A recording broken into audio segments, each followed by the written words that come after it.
사랑하는 형제자매요, 우리는 항상 외로움을 느낄 때가 있습니다. 그런데 이 외로움이 바로 인간관계 문제에서 시작된다는 것을 여러분들 알고 계십니까? 우리가 누군가에게 이 버림을 받든지 혹은 많은 사람 속에서도 이렇게 혼자라고 느낄 때가 있습니다. 그때의 외로움이 너무나도 차갑게 우리 삶에 드나드는 것을 우리가 알 수가 있습니다. 그래서 이 외로움이라는 것은 이 깨어진 관계 가운데 찾아오는 손님인 것 같습니다. 어떤 시인은 자신의 시에서 이렇게 표현을 했어요. 외로움보다 더 가파른 절벽은 없다고 표현했습니다.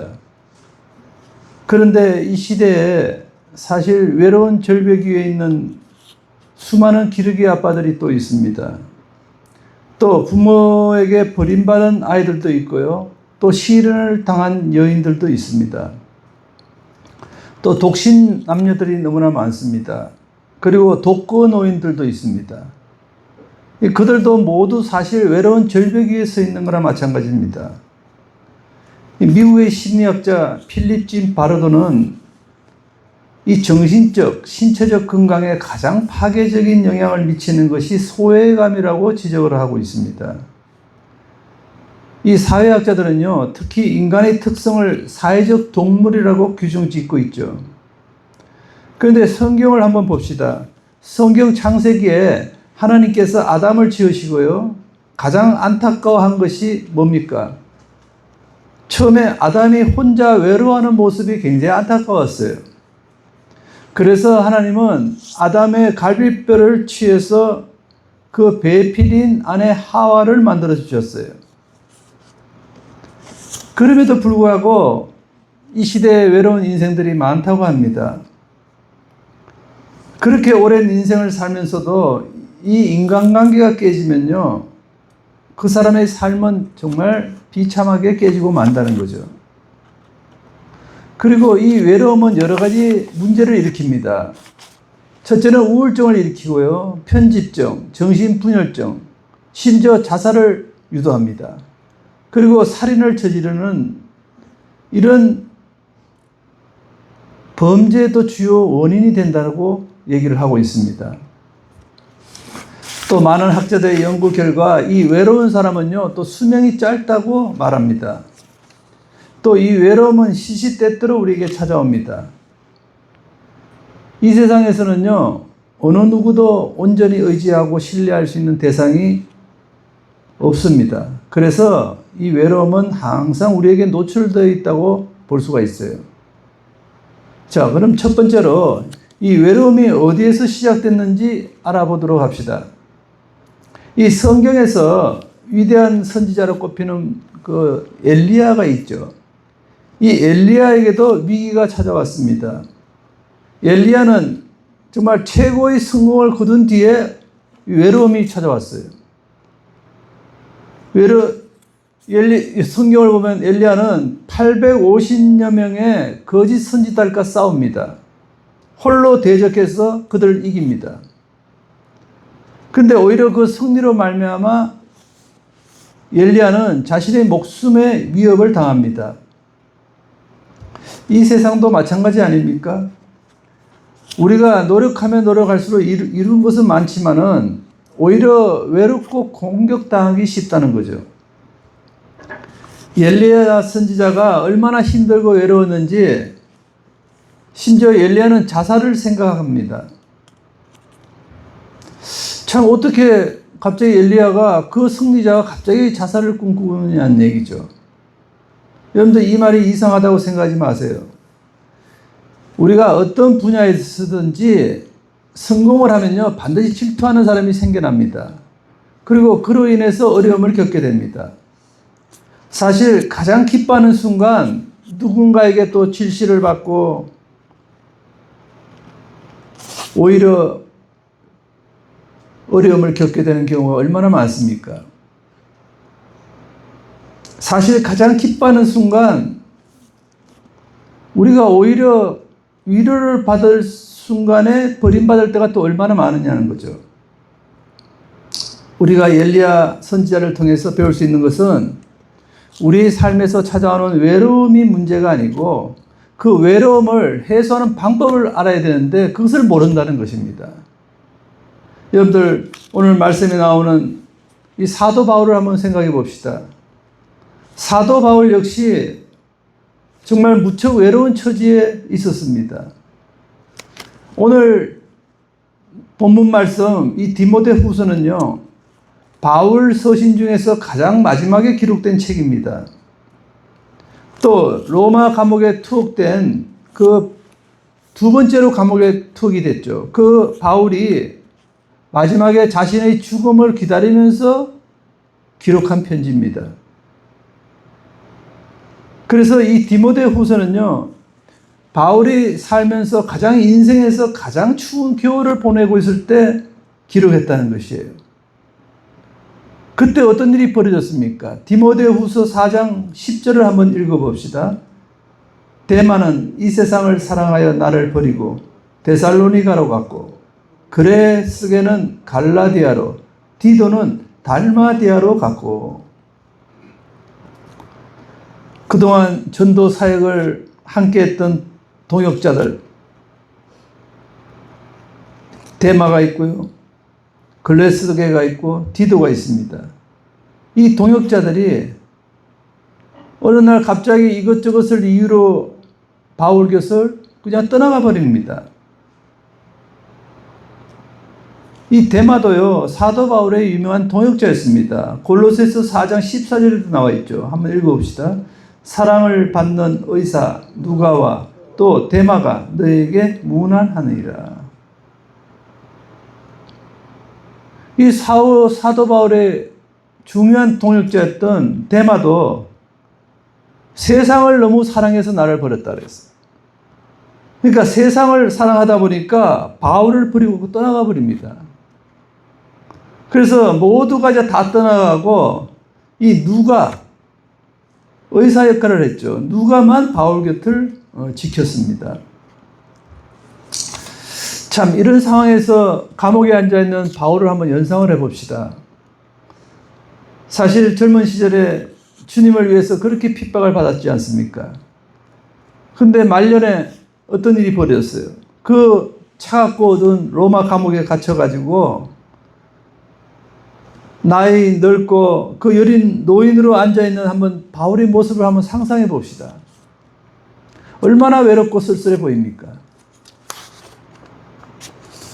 사랑하는 형제자매, 지금 이 시대는요, 우리가 얼마나 많은 사람을 만나고 있습니까? 또 얼마나 많은 사람 틈에 지금 살아가고 있습니까?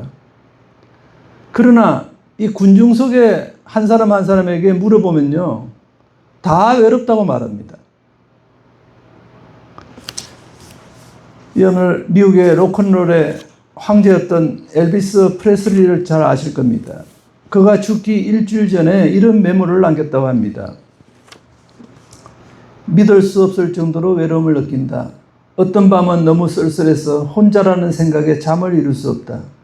견딜 수 없는 외로움 때문에 죽을 것만 같다. 주님, 제발 좀 도와주세요. 이게 엘비스 프레슬리의 마지막 유언입니다. 사랑하는 형제자매, 우리는 지금 이 시대에 신앙생활을 하고 있지만 이 하나님과의 인격적인 관계를요, 경험하지 못하면요, 결국은 마지막에 외롭게 죽습니다.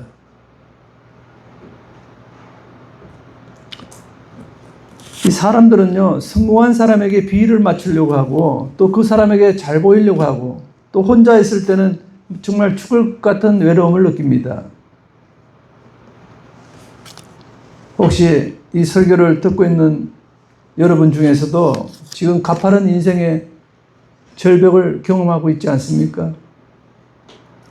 이 사도 바울의 외로움도요, 환경에서 온 것이 아니라 실제로는 관계에서 온 것입니다.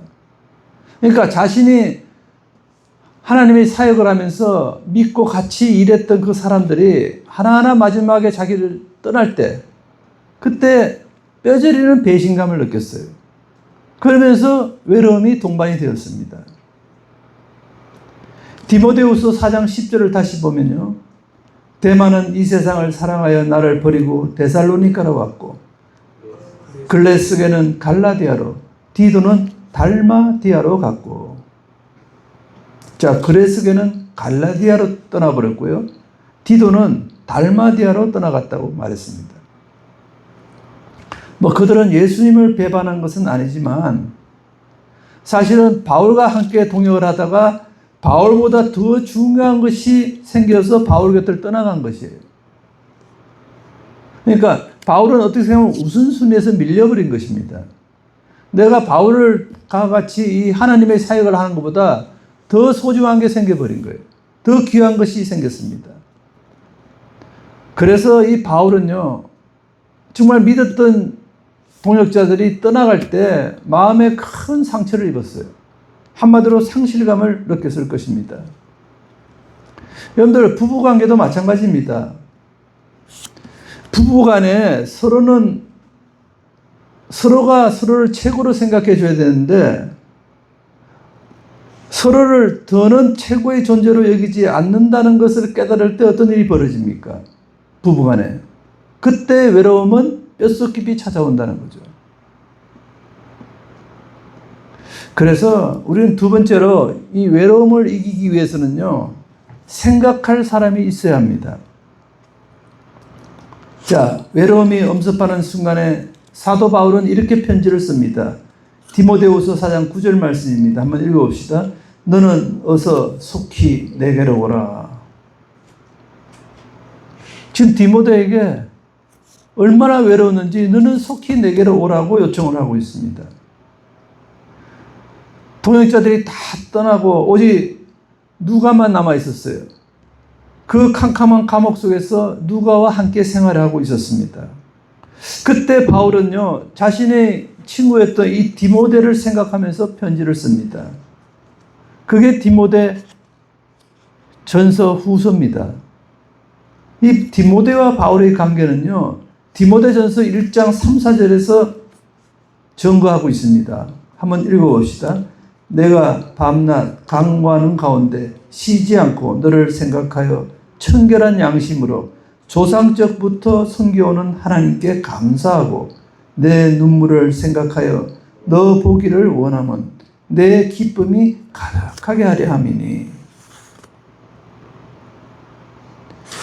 사도 바울과 헤어지면서 그 눈물을 흘리던 디모데가 생각이 난 것입니다. 그래서 그런 디모데만 생각하면요, 항상 마음이 기쁘고 그런 사람이었어요. 디모데는 항상 사도 바울에게는 소망을 주는 사람이었고 정말 감사만 나오는 그런 사람이었다는 거죠. 바울에게는 디모데가 그런 사람이었습니다.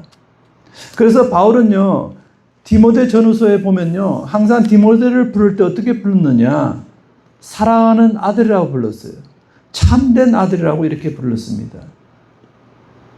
사랑하는 형제자매, 혹시 여러분들이 갑자기 외로움이 밀려들 때가 있을 것입니다.